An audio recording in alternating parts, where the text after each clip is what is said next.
I barely had time to process my mother-in-law pointing her finger directly at my face before the witness stand, her voice booming, "She's a fraud!" The judge leaned forward, touching the sealed envelope my attorney had just submitted. "Bailiff, seal this courtroom immediately." I'd never wanted to reveal my past bound by confidentiality agreements, but today it would end everything. When the final words rang out, she went pale. Everyone heard it. The plaintiff is wrong, and the defendant has not deceived anyone. My name is Ava Bennett, and I've spent the last decade building a career that my mother-in-law would later call suspiciously perfect. At 34, I worked as a credit risk analyst at Northbridge Community Bank in Aurora, Colorado. Not the most glamorous job, but one that kept me grounded in numbers and facts that couldn't be twisted. Or so I thought. The Hart family estate sprawled across 3 acres in Aurora's wealthiest suburb, where manicured hedges formed walls between neighbors who all belonged to the same country club. I'd married into this world 2 years ago, when Lucas Hart slipped a ring onto my finger and promised we'd build our own life together. He was a structural engineer, practical and kind, with calloused hands that didn't match his trust fund background. His mother, Margaret, call me Margot, dear, had different hands. Soft, adorned with estate jewelry, and always gesturing as she spoke about the family's real estate development company, Heartstone Developments. She'd built it alongside her late husband, and now she ruled it alone, along with the Heart for Homes charity foundation that gave her a halo at every Chamber of Commerce meeting. The first time she'd looked at my resume, her smile had thinned. "State school," she'd murmured, as if tasting something bitter. "And you started at—" "Where was it? Silverspan Financial, never heard of it." I'd kept my response measured. "It was a regional lender.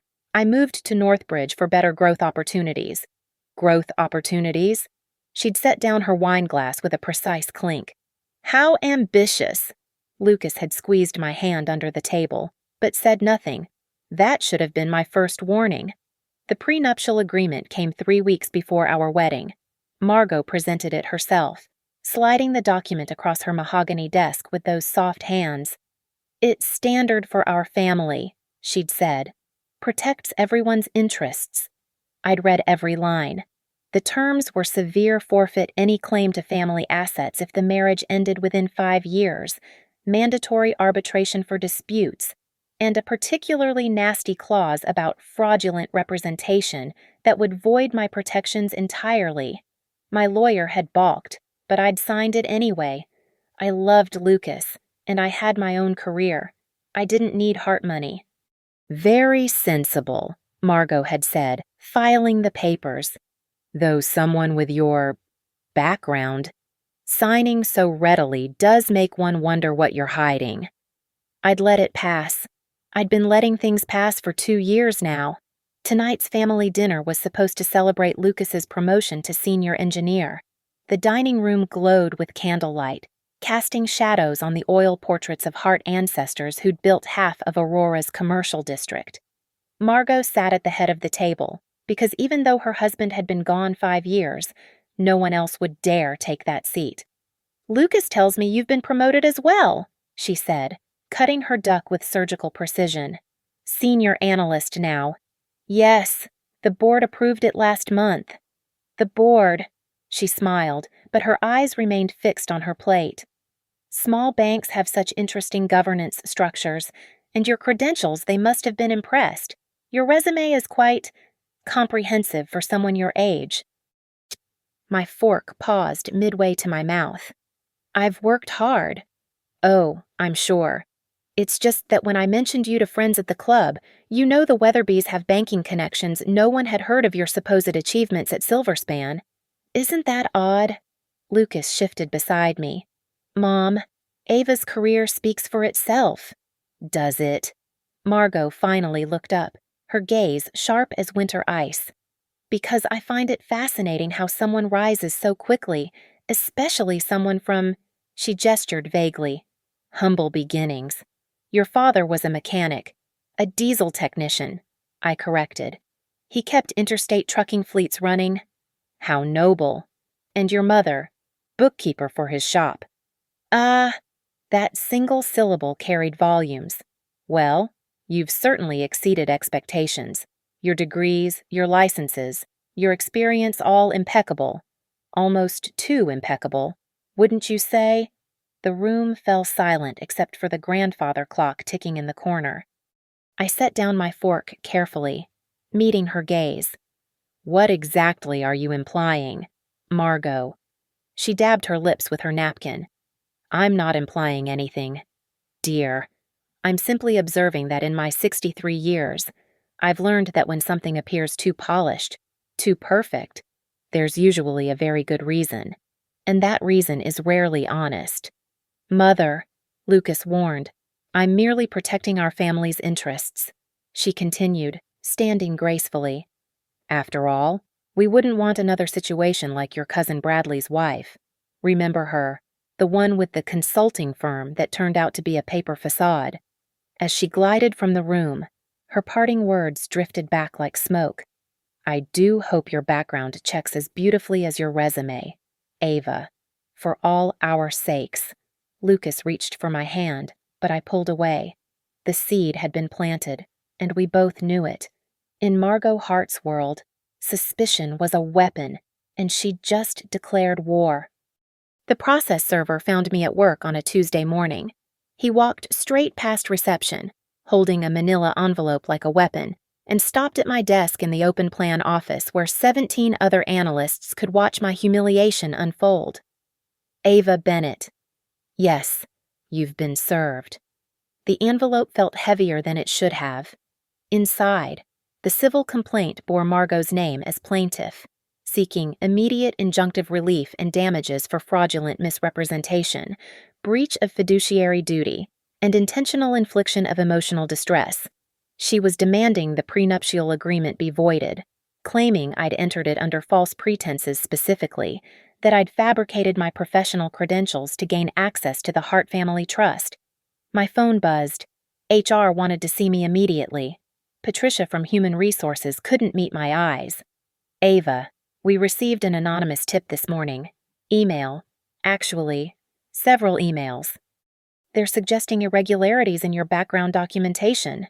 Anonymous. My voice stayed steady, though my pulse hammered. From what address? Proton mail account. Untraceable. But they included what appear to be screenshots questioning your employment history. She slid printed pages across the desk. We have to investigate. You understand, it's protocol. The screenshots showed a poorly crafted investigation into Silverspan Financial, complete with red arrows pointing to inconsistencies that didn't exist. But I recognized the formatting, the font choices Margot had made these herself. She'd probably spent hours on them. By lunch, the Aurora Community Facebook group had lit up. Scandal at prominent local family daughter-in-law accused of fraud. The post had 87 reactions in an hour. Comments speculated about everything from identity theft to international espionage. Someone had even posted a photo of me from last year's charity gala, circled my face in red, and added question marks. Lucas called at 2:15 p.m. I just got out of a meeting. Mom's attorney was there. At your work. She's on our board. Remember, Mom called an emergency session. They're concerned about reputational risk to the company if you're... He stopped. If I'm what? Lucas. You know I don't believe any of this. Then why are you whispering? Silence stretched between us before he said, Maybe we should settle this privately. Mom mentioned she'd drop everything if you signed a post-nuptial agreement. More restrictive terms. But I hung up. By 3:30 p.m. I was in the downtown offices of Navarro and Associates. Elise Navarro looked like she could slice through steel with her cheekbones alone. She read through Margot's complaint while I sat in a leather chair that probably cost more than my monthly salary. "Ha, this is harassment wrapped in legal paper," she said finally. But she's clever. By filing suit, she creates a public record. Even if we win, the accusation exists forever. Can we respond? We have to respond. But here's the delicate part. Elise leaned forward. Your background. Is there anything that could be misconstrued? Anything that might look questionable if taken out of context. The NDA felt like a stone in my throat. There are circumstances from my time at Silverspan that I can't discuss publicly. Legal restrictions. Her eyes sharpened. Whistleblower. I neither confirmed nor denied, but she nodded slowly. I'll need documentation. Not the details, just proof that there are sealed records, legitimate reasons for any gaps or oddities in your history. Can you get that? Maybe? Yes. Good. In the meantime, we file a motion to seal certain evidence. Request in-camera review for sensitive documents. She pulled out a legal pad. I'll also need everything you have on Margot Hart. Financial records, emails, recorded conversations. People who launch attacks like this usually have glass houses. I don't. Start looking. She's trying to destroy you publicly. We need leverage. That evening, I came home to find Lucas in the kitchen, laptop open to the Facebook group. Someone had posted a photo of our house with the caption, "Is this home built on lies?" I asked her to stop, he said without looking up. She says she can't control what people post online. Your mother started this. You don't know that. I pulled up the metadata from one of the anonymous emails HR had received, showing the IP location traced to a coffee shop 3 blocks from Heartstone Developments. Don't I? He closed the laptop. What are we going to do? We aren't going to do anything. I'm going to fight this, with or without you. That's not fair. Fair. I laughed, but it came out sharp. Your mother is systematically destroying my career, my reputation, everything I've built, and you're worried about fair. She's my mother. And I'm your wife. We stood on opposite sides of the kitchen island, the granite between us like a border neither could cross. Finally, Lucas picked up his keys. I'm staying at the office tonight. I need to think. After he left, I sat in the darkening kitchen and opened my laptop. If Margot wanted war, she'd get it. But first, I needed to call in a favor from someone who knew exactly what those Silverspan records contained and why they'd been sealed by the Colorado Attorney General's office in the first place. My phone rang at 11:47 p.m. Elise's voice was crisp despite the hour. I just got notice. Margot's attorney filed an emergency motion for expedited discovery. They want all your employment records, tax returns, even your college transcripts by end of week. Can they do that? They can try. But Ava, she paused. Whatever you're protecting, we need to get ahead of it. Tomorrow, bring me everything, and I mean everything. The Heart for Homes Foundation held its records in a climate-controlled storage facility downtown. As a credit risk analyst, I knew how to read between the lines of financial statements, and what I found in those boxes made my skin crawl. It started innocently enough a donation receipt that didn't match the logged amount. Then another. Then a pattern emerged, money flowing in circles through shell companies, all with innocuous names like Community Bridge LLC and Helping Hands Holdings. The same signatures appeared on conflicting documents, dated impossibly close together. These are forensic gold, said Devin Rowe, the forensic accountant Elise had hired. He spread the photocopied statements across his conference table like tarot cards revealing a fortune.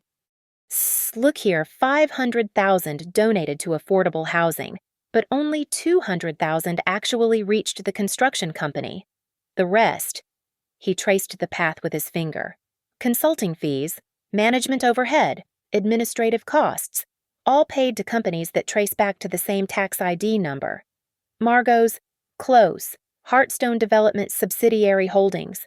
She's been using the charity as a pass-through, taking tax deductions on money that circles back to her own pockets. My phone buzzed. An unknown number, but I recognized the voice immediately. Aunt Rose, Margot's sister-in-law. Can you meet me today? There are things you need to know. We met at a diner on the outskirts of Aurora at 3:45 p.m. Rose looked nothing like the Hart family aesthetic, no pearls, no pressed blazer, just worn jeans and tired eyes.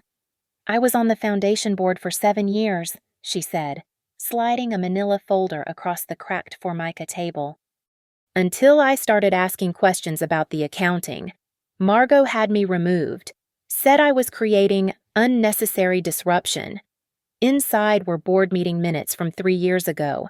Rose's concerns were documented, along with Margot's responses dismissing them as misunderstandings of standard nonprofit practices. There's more. The contractor they use for the affordable housing, Margot's college roommate owns it. The property management company that handles the completed units. Another friend from the country club. It's all one big circle, and the people who need homes. Rose's voice cracked. They get breadcrumbs. Would you testify to this in court against Margot? She laughed bitterly. You know what she did to me. I lost my club membership, my social standing. My own husband, Margot's brother-in-law, won't speak to me anymore. But, she pushed the folder closer. These documents speak for themselves. Back at Elise's office, we built our case methodically. Devin created flowcharts showing the money trails, each line a thread in Margot's web. The numbers were damning. Over 3 years. Nearly $2 million had been diverted from charitable purposes. This is criminal, Elise said. Wire fraud, tax evasion, embezzlement. We're not just defending you anymore. We're going on offense. Lucas finally came home on Thursday night. He looked exhausted, stubble darkening his jaw, his engineer's precision crumbling at the edges. I saw the forensic reports, he said quietly. Elise sent them to me. And I confronted Mom. She said you're fabricating everything, that you must have forged those documents to deflect from your own lies. He sat heavily on the couch. But I know her signatures. I know her handwriting. And I remember Rose trying to warn us years ago. So, you believe me? I've always believed you. He rubbed his face. She's my mother. I kept thinking there had to be an explanation. There is. She's been stealing from desperate families while accepting humanitarian awards. Lucas was quiet for a long moment. Then, there's something else. When I was in her office, I saw an email on her screen. She's been corresponding with someone at Silverspan. Someone named Derek Walsh. My blood chilled. Derek Walsh had been the executive I'd reported for predatory lending practices. The investigation had ended his career, but not before he'd threatened to destroy mine. She's trying to unseal your whistleblower records, Lucas continued. She knows there's something there, something you can't talk about. She thinks if she pushes hard enough, you'll break. That night, Elise called an emergency strategy session. They've filed a motion to compel disclosure of all Silverspan records. They're arguing that your refusal to provide them proves fraudulent concealment. But the NDA? Exactly. You're caught between violating a federal protective order or being held in contempt of court. She pulled out a fresh legal pad. Unless we get creative, the Attorney General's office sealed those records for a reason. What if we could get them to intervene? Would they? If we can prove this case is being used to circumvent their protection order, absolutely. The AG doesn't like being undermined. She began writing rapidly. We file for in-camera review. The judge reviews the sealed documents privately. No public disclosure, but the court sees the truth. A text came through from an unknown number at 11:23 p.m. Drop the case or the real story about Silverspan goes public. You have 48 hours. I showed it to Elise. She smiled like a shark scenting blood. Perfect. She just threatened a federal witness. That's a felony. She pulled out her phone. I'm calling the AG's office. Margot Hart just made a very, very big mistake. The Colorado Attorney General's office occupied the 17th floor of a glass tower that reflected Denver's skyline. Assistant AG Jennifer Valdez sat across from me. Her fingers steepled as she reviewed the file. I couldn't see my file. From 5 years ago. Ms. Bennett, you understand that your NDA with the federal investigation is binding. Permanently. I do. And you're not seeking to break it. No. I'm seeking your help to protect it. Someone is trying to weaponize a civil case to force disclosure of sealed testimony. She leaned back, studying me. Your testimony led to 14 indictments. Derek Walsh and his team ran a predatory lending scheme that destroyed hundreds of families. You wore a wire for 3 months. Memories flooded back hidden microphones, recorded conversations, the constant fear that they'd discover what I was doing. I did what was necessary. You did more than that. You provided evidence of systematic targeting of elderly homeowners, falsified income verification, and deliberate loan-to-failure strategies. Valdez pulled out a fresh document. The U.S. Attorney's Office takes witness protection seriously. Ms. Bennett, if someone is attempting to expose your cooperation, that's our concern. Can you help? We can provide a sealed verification to the court confirming your credentials are legitimate, your employment history is accurate as reported, and that certain gaps or redactions exist for federal law enforcement purposes. She began typing. We cannot and will not provide details, but we can make it clear that any attempt to force disclosure would interfere with an ongoing federal interest. Ongoing. Some of Walsh's associates are still under investigation. Your testimony remains relevant. My phone buzzed. Elise. Emergency. Margot's team just leaked to Channel 9. They're running a segment tonight. I showed Valdez the message. Her expression hardened. Ms. Bennett, I'm expediting this. You'll have our letter within 2 hours. The news segment aired at 6 p.m. I watched from Elise's office, my stomach churning as the reporter stood outside Northbridge Community Bank. Questions swirl tonight around a prominent Aurora family and allegations of fraud. Sources close to the Hart family claim daughter-in-law Ava Bennett may have misrepresented her qualifications to gain access to family assets worth millions. They'd included a photo of me from LinkedIn, overlaid with a red question mark. The situation has raised concerns at Northbridge Community Bank, where Bennett works as a senior analyst. The bank declined to comment on personnel matters, but sources say an internal investigation is underway. That's defamation, Elise said, already typing. Clear, actionable defamation. And I bet we can trace those sources right back to Margot. Lucas called immediately after. I just saw it. Mom swears she didn't. Stop. Just stop defending her.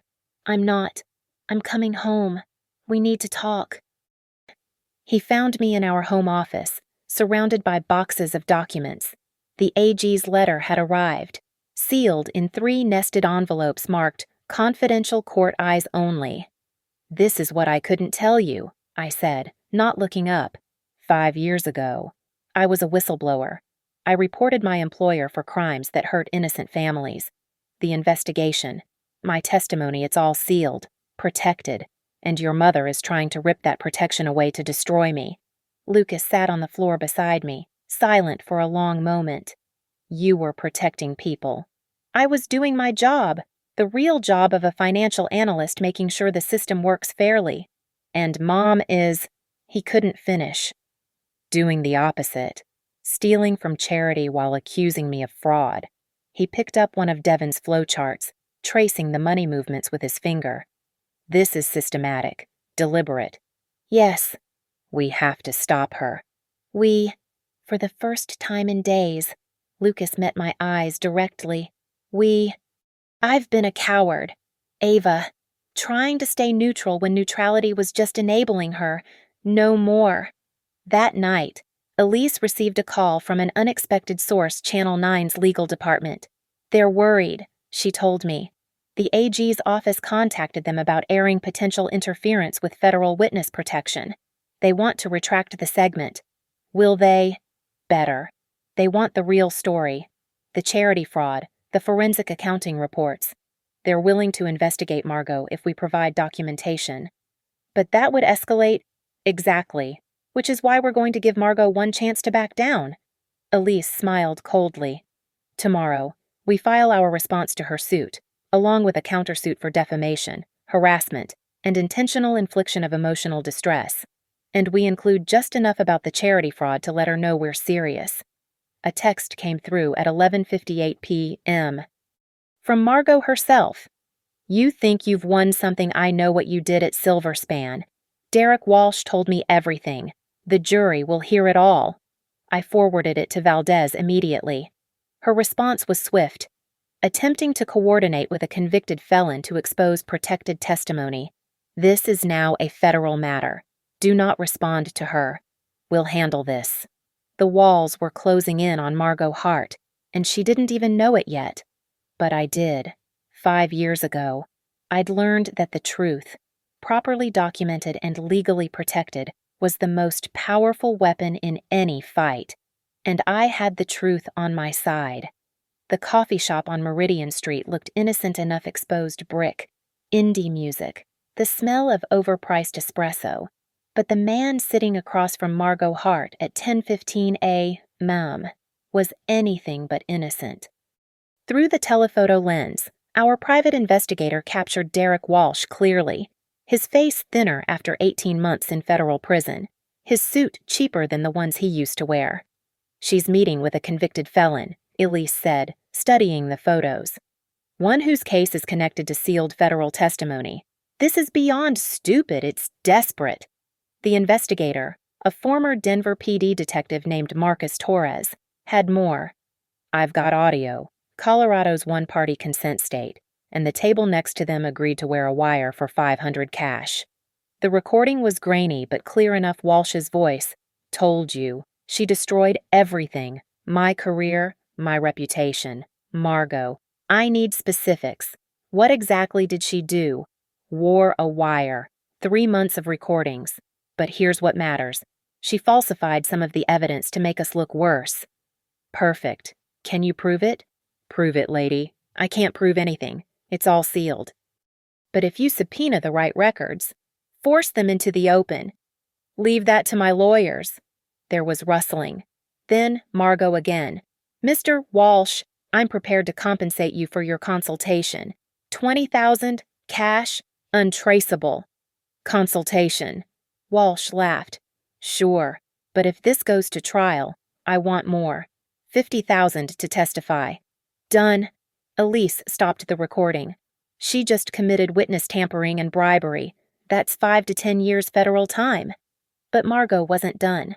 The next morning, a former Silverspan employee named Cheryl Hendricks called me. Panicked. "Someone's been calling, offering me money to say you falsified documents. $10,000 just to sign an affidavit saying I saw you alter records." Who called? Blocked number. But they knew details about the investigation, about your role, things only someone with inside knowledge would know. I gave her Valdez's direct line. "Tell the AG everything. They're building a case for witness intimidation." By Thursday, Margot had overplayed her hand completely. She'd leaked a story to an online blog. Former fraud investigator may have been the real fraud, that included details that could only have come from sealed federal files. The problem, Derek Walsh had never had access to those particular files, which meant Margot had another source, someone inside the justice system. Valdez called an emergency meeting. "We've traced the leak. A paralegal in the U.S. Attorney's office accessed your sealed file without authorization 2 weeks ago. He's Margot Hart's second cousin. That's a federal crime. We arrested him this morning. He's already talking, trying to cut a deal." She pulled out a transcript. "He admits Margot paid him $15,000 to access and copy your file." The dominoes were falling fast now. Elise filed a motion for emergency injunction, attaching the evidence of witness tampering, bribery, and illegal access to federal records. But we kept the smoking gun, the recorded conversation with Walsh, in reserve. Lucas had moved back home, and that evening we sat in our kitchen reviewing the latest developments. His phone rang. "Margot." "Put it on speaker," I whispered. "Lucas. Darling, we need to discuss the situation with your wife." "What situation?" "Mother.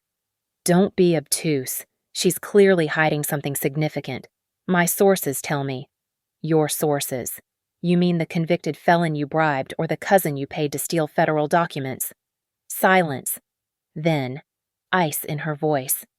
"I don't know what that woman has told you.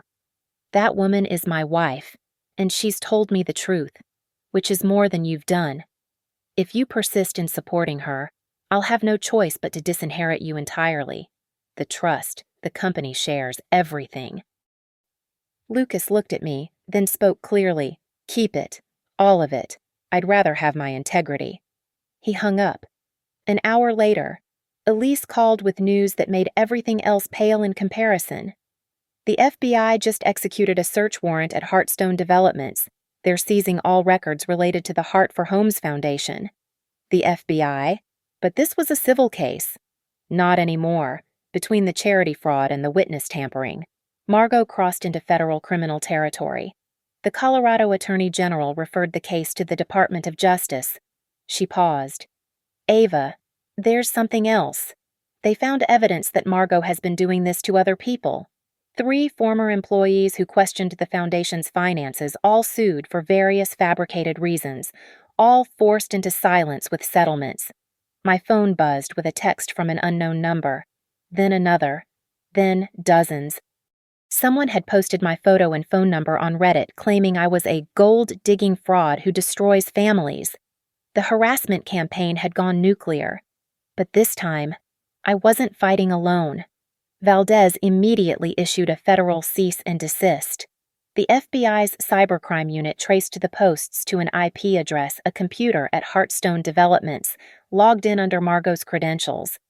She's panicking, Elise said, making mistakes, leaving digital fingerprints everywhere. The ultimatum came at 11:43 p.m., delivered by Margot's attorney to Elise. Our client is willing to drop all claims in exchange for a comprehensive non-disclosure agreement and a payment of $200,000 for reputational damages. Elise's response was brief. See you in court. The courtroom's fluorescent lights hummed like angry wasps. Judge Elena Whitaker presided from her bench, her expression unreadable as the gallery filled with reporters, Aurora Society members, and curious onlookers. Margot sat at the plaintiff's table, wearing pearls and a navy suit that screamed respectability. Your Honor. Margot's attorney, William Brennan, stood with theatrical gravity. We intend to prove that Ms. Bennett systematically deceived the Hart family through fabricated credentials and false pretenses, specifically to gain access to family assets worth over $12 million. He brandished a folder. We have evidence that calls into question every aspect of Ms. Bennett's background. That's when Margot stood up a breach of protocol that made even her own lawyer flinch. Your Honor, may I address the court? Judge Whitaker's eyebrows rose. Mrs. Hart, you have counsel. Please, as the victim here, I need to speak. The judge nodded slowly. Brief remarks only. Margot turned to face the gallery, her finger pointing directly at me. That woman is a fraud. She wormed her way into my family with lies, manipulated my son, and now seeks to destroy our reputation when we exposed her. She's nothing but a gold-digging charlatan who— Mrs. Hart, Judge Whitaker's gavel cracked. You will contain yourself or be held in contempt. Elise stood smoothly. Your Honor, we request permission to submit evidence under seal for in-camera review. The defendant's professional history involves matters of federal law enforcement that cannot be disclosed publicly. She approached the bench with a sealed envelope thick, marked with the Colorado Attorney General's seal and stamped confidential in red. Additionally, Elise continued, we have evidence that the plaintiff has engaged in witness tampering, bribery, and illegal access to federal protected documents in pursuit of this case. Brennan shot to his feet. Objection. These are outrageous accusations. They're facts, Elise interrupted, producing another envelope. This contains recordings and documentation of Mrs. Hart meeting with convicted felon Derek Walsh, offering him $50,000 to testify falsely about my client. The courtroom erupted in whispers. Judge Whitaker's gavel struck repeatedly. Bailiff, seal this courtroom immediately. No one enters or leaves. The heavy doors clicked shut. The judge's voice dropped to steel.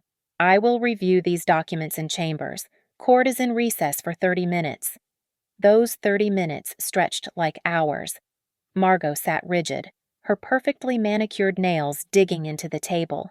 Lucas sat behind me in the gallery. He'd chosen his seat deliberately, publicly showing where he stood. When Judge Whitaker returned, her face was carved from stone. I have reviewed the sealed documents provided by the Colorado Attorney General's office. She looked directly at Margot. Mrs. Hart, your allegations that Ms. Bennett falsified her credentials are categorically false. The federal documentation confirms that her employment history, education, and professional licenses are entirely legitimate. She lifted another paper. Furthermore, certain gaps or redactions in Ms. Bennett's history exist because she served as a protected federal witness in a major financial crimes investigation. Any attempt to expose these protected details constitutes interference with federal law enforcement. Margot's lawyer tried to stand, but the judge continued, "More disturbing are the actions taken by the plaintiff in pursuing this case. Evidence presented shows Mrs. Hart paid a federal employee to illegally access sealed files, bribed a convicted felon to provide false testimony, and orchestrated a harassment campaign against a protected federal witness." She turned to the gallery. Additionally, this court has received forensic accounting reports indicating systematic embezzlement from the Hart for Homes Foundation, with approximately $2 million diverted from charitable purposes over 3 years. The sound that escaped Margot's throat was barely human. Therefore, Judge Whitaker's voice rang with finality. This court rules as follows. All claims against Ms. Ava Bennett are dismissed with prejudice. The plaintiff's actions constitute malicious prosecution and criminal witness tampering. She paused, letting each word land like a hammer. The defendant has not deceived anyone. Rather, she has maintained legally required confidentiality while building an exemplary career in financial services. Her whistleblower actions protected hundreds of families from predatory lending practices. Margot stood abruptly, her chair scraping. "This is impossible. She's manipulated all of you. Mrs. Hart, sit down or you will be remanded into custody immediately." "Your Honor," Elise stood. "Given the evidence of criminal conduct, we request that all documentation regarding the Hart for Homes Foundation be forwarded to the District Attorney's Office for prosecution." "Granted. The court will prepare a criminal referral for wire fraud, embezzlement, witness tampering, and conspiracy to obstruct justice." Lucas stood then, his voice cutting through the courtroom. "Your Honor, I want the record to reflect that I fully support my wife in these proceedings. My mother's actions are inexcusable, and I apologize to the court and to my wife for any complicity through my initial silence." Margot turned to stare at her son, her face crumbling from rage into something worse, the realization that she'd lost everything. Judge Whitaker raised her gavel. "Furthermore, the prenuptial agreement between Lucas and Ava Hart stands in full force. Any attempt to invalidate it through fraudulent claims constitutes an abuse of the legal process." The gavel fell with devastating finality. "This court is adjourned. Mrs. Hart, you are ordered to remain for processing of the criminal referral. Bailiff, please coordinate with the District Attorney's Office." As the courtroom began to empty, Margot sat frozen. Her empire of lies collapsed around her. The society matron who'd tried to destroy me with accusations of fraud was now facing federal prison for actual fraud. The court reporter's fingers had stopped moving. Even the humming fluorescent lights seemed to hold their breath.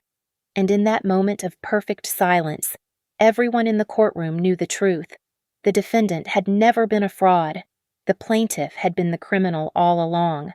The courthouse hallway buzzed with activity as reporters thrust microphones toward us. Elise guided me past them with practiced ease while behind us, Margot was being escorted to a processing room by 2 federal marshals. Within an hour, the legal machinery had shifted into overdrive. Elise filed our motion for attorney's fees and sanctions $700,000 for malicious prosecution. Judge Whitaker granted it immediately, placing a lien on Margot's assets before she could transfer them. At 3:20 p.m., an emergency board meeting convened at Heartstone Developments. I wasn't there, but Lucas was, and he called me as it happened.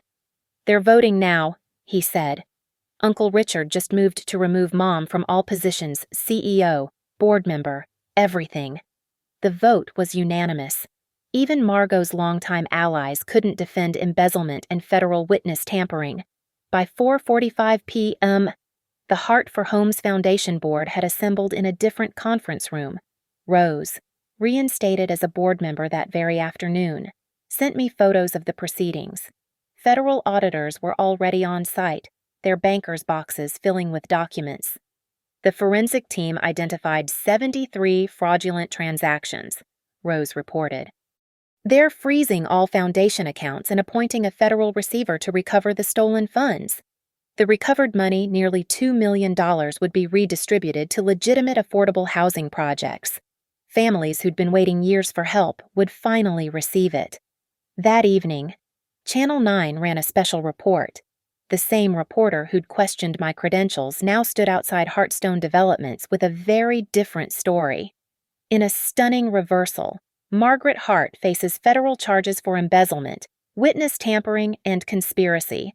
Meanwhile, her daughter-in-law, Ava Bennett, has been completely vindicated.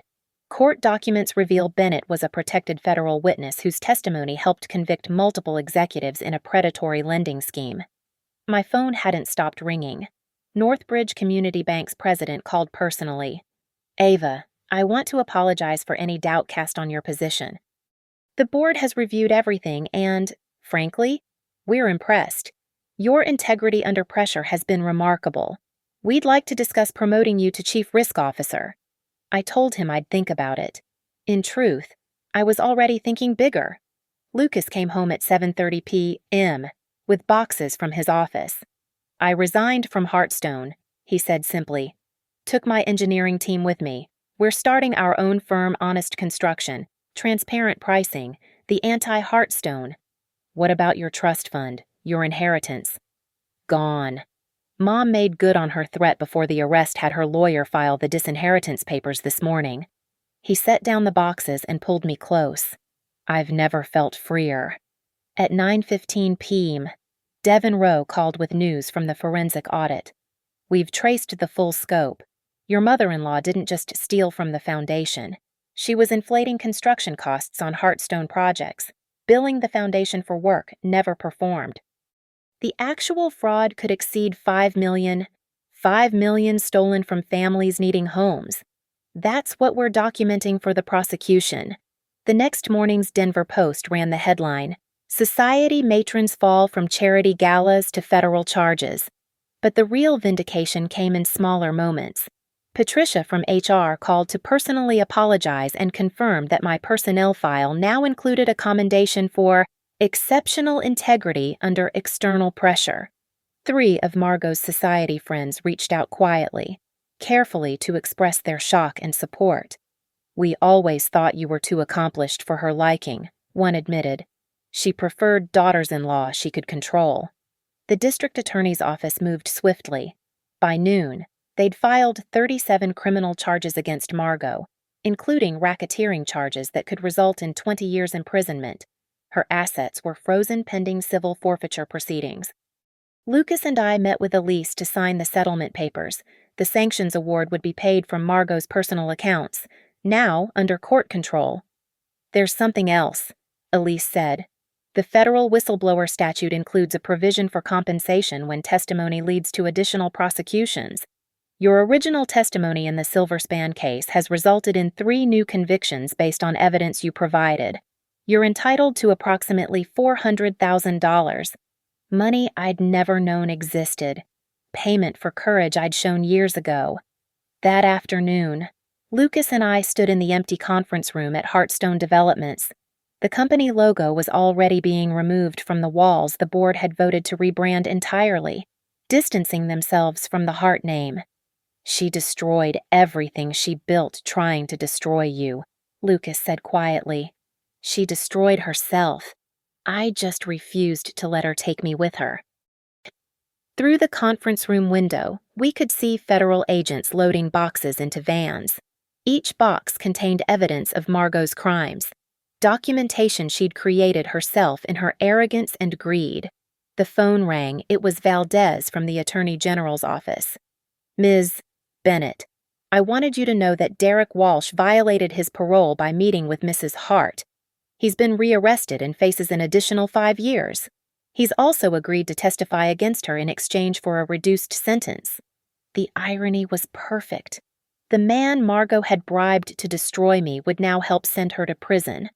As Lucas and I left the building for the last time, we passed the portrait gallery where Hart family members had hung for decades. Margot's portrait had already been removed, leaving a pale rectangle on the wall like a ghost of ambition gone wrong. The security guard, an older man named Carl who'd worked there 15 years, stopped us. "Ms. Bennett, I just wanted to say we all knew something was off with the Foundation's books, but Mrs. Hart, she had ways of keeping people quiet. You did what none of us could. You stood up to her." Outside, the Colorado sun was setting behind the mountains, painting the sky in shades of justice served. The courthouse steps were slick with morning rain as I descended them for the last time. The final hearing had been brief. Margot's guilty plea to 14 federal charges in exchange for a 12-year sentence. She'd stood in an orange jumpsuit where her Navy suits once commanded attention, her voice barely a whisper as she admitted to each crime. But it was what happened after that would stay with me forever. Judge Whitaker had called me to remain as the courtroom emptied. Lucas stood beside me, our hands intertwined, as the judge removed her glasses and looked at us with something beyond professional interest. "Ms. Bennett," she said, her voice carrying through the empty courtroom. "In 30 years on the bench, I've rarely seen someone withstand such a calculated assault on their character with such grace." She stood then, something judges rarely do, and walked down from her bench. The bailiff looked surprised, but said nothing. "Off the record," she continued, stopping just feet from us. "I reviewed your sealed testimony from the Silverspan case. What you did took extraordinary courage, and what you've done here exposing corruption while maintaining your legal obligations that takes something even rarer." She paused at the courtroom door, her hand on the heavy wood frame. "Truth doesn't need to shout. Ms. Bennett, today, it was loud enough." The door closed behind her with a soft click that echoed like thunder. Outside, the rain had stopped. Reporters waited, but I walked past them without comment. Elise had already released our final statement. "Justice has been served. Ms. Bennett looks forward to continuing her career in financial services with her integrity intact and vindicated." Lucas had parked around the corner, away from the media circus. As we drove through downtown Aurora, we passed the building that once housed Heart for Homes Foundation. A new sign was being installed, "Colorado Housing Justice Initiative," the reformed organization that would properly distribute the recovered funds. $2.3 million, Lucas said quietly. "That's what they've recovered so far. Enough to build 40 homes for families who've been waiting." My phone buzzed with a message from Rose. "The first 3 families move in next month. Single mothers, all of them. They'll never know your name, but they'll have homes because you stood up to her." We drove past Northbridge Community Bank, where I'd return Monday as Chief Risk Officer, a position created specifically to prevent the kind of fraud Margot had perpetrated. The board wanted someone who'd proven they couldn't be intimidated or bought. But first, there was one more stop. The storage facility was climate-controlled and sterile, nothing like the warmth Margot had pretended to project. She'd been allowed 1 hour to collect personal items before her incarceration. Lucas had asked me to come, though I couldn't imagine why. She was there when we arrived, accompanied by a federal marshal, pulling photos from a storage unit that held the remnants of her former life. She looked up when she heard our footsteps, and for a moment, I saw something I'd never seen before: actual tears. "I suppose you've come to gloat," she said, her voice hollow. "No," I replied. "I came because Lucas asked me to." She turned to her son, this woman who'd tried to destroy his marriage to maintain control. "I don't expect forgiveness." "Good," Lucas said simply, "because I can't give it. Not yet. Maybe not ever. But I wanted you to hear this from me. Ava is my family. She's been my family since the day we married. You tried to destroy her because you couldn't control her, and in doing so, you destroyed yourself." Margot's hands shook as she held an old photo Lucas as a child, smiling at a Christmas party at the country club that had since banned her for life. "That woman," she said, not looking at me. "That woman you claim as family, do you know what she cost me?" "No, mother," Lucas said firmly. "What you cost yourself. Ava just refused to be another victim. We left her there, sorting through the debris of a life built on lies and control. The marshal would transport her to federal prison by 5 p.m. As we walked back to the car, Lucas stopped suddenly. "Thank you," he said. "For what?" "For being exactly who you said you were. Nothing more, nothing less. Just Ava Bennett, credit analyst, daughter of a diesel mechanic and a bookkeeper, the woman I fell in love with." The parking lot was empty except for our car and the marshal's van. The Colorado sun had broken through the clouds, warming the asphalt and casting long shadows. In the distance, the Rocky Mountains stood unchanged, indifferent to the human dramas playing out in their shadow. I thought about the journey from that first dinner where Margot had questioned my credentials to this moment, standing in a storage facility parking lot with her headed to federal prison. The truth hadn't needed embellishment or drama. It had simply needed to be told. My phone rang. It was the Attorney General's office. 3 more Silver-Span conspirators had been arrested based on evidence I'd provided years ago. The ripples of truth, it seemed, were still spreading. As we drove away, I caught a glimpse of the marshal's van in the rearview mirror, taking Margot to her new reality. She'd called me a fraud in court, pointed her finger at me with such certainty. But the judge's words had proven her wrong, definitively and publicly. The truth doesn't need to shout. Sometimes, it only needs to stand its ground and wait for justice to catch up. And sometimes, that's the greatest revenge of all. Thank you for listening to my story. I'd love to know where you're listening from. Please comment below and let's connect. Don't forget to subscribe to the channel and share your thoughts on what justice means to you. Your stories matter too.